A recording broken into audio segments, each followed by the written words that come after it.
You ain't gonna find no greens like this nowhere else in BR. Meet Quincy Jones, known in these parts as Farmer Jones. He's proud of his collard greens, and rightfully so. Come on, Mr. Ratio. What we got here? We got some good old homegrown collard. Oh my God. Jones Farm got some of the best product out here. You know we gonna come with the real deal. Twice a week, Farmer Jones delivers his limited batch of fresh greens to locally owned markets and restaurants in the Baton Rouge area. They love their greens. You probably can't keep enough of them down here in South Louisiana. They're always fresh, as you see, and they're good. My advice, especially when we drop it off here, get here early. I guarantee it'll be gone before the day over with. Farmer Jones owns and operates Sweet Jones Farms, one of the few family farms that still sells fresh produce directly to the customers. The farm is not the biggest operation in the state, or even the region. Far from it. But boy, do they know how to grow good produce. Every inch matters in farming. It doesn't have to be big, but it has to be precise. Everything on his farm works in sync.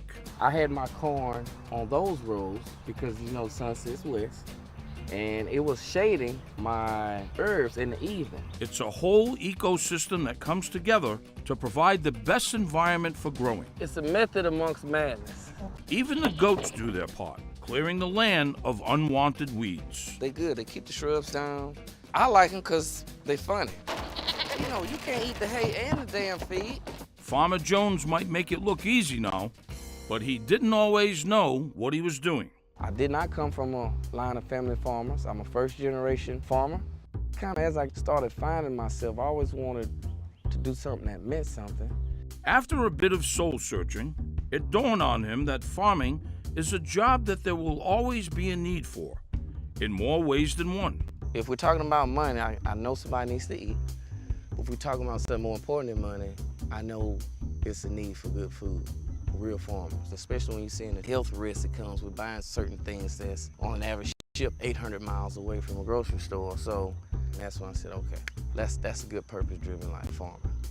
A purpose summed up in the farm's mission statement: to provide local, fresh, nourishing food to the public. I've been told I make farming look easy because I have a lot of fun. We got worms. That's like gold. Now he spreads his knowledge with just about anyone who will listen, teaching people how to garden and grow their own food. People are so amazed that they grew it. Like, Q, I grew my tomatoes. I'm like, yeah. It ties them back in them, lets them kind of be like, okay, if I wasn't thinking about fresh food, I'm damn sure gonna think about it now. His work has even expanded beyond the farm. Hey, what's up, my man? What's going on, Pastor? How you Glad doing you're today? here.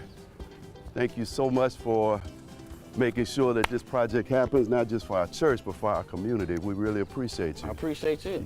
He now finds small, abandoned, or unused plots of land and converts them into community gardens where people can pick food for free. We live in an area where people go hungry, right? And so to be able to have ready-to-eat food is going to be a game changer in many people's lives. Right now, we're located in one of the prime food desert areas in Baton Rouge, Louisiana. A food desert is a neighborhood where it's difficult for folks to get fresh, healthy, and affordable food. Farmer Jones fills these community gardens with produce like collard greens that can grow year-round without much fuss. This would be something where you don't have to have a lot of maintenance. It kind of Mother Nature take care of itself. Yes. You definitely could put out a bunch of food here. People think that food comes from the grocery store, and it doesn't. So we're going to show people, you know, from the very start, see the seed, this is going to feed you one day. At a minimum, we should get at least 1,000 to 2,000 pounds of food a year out of this, like minimum. That's powerful.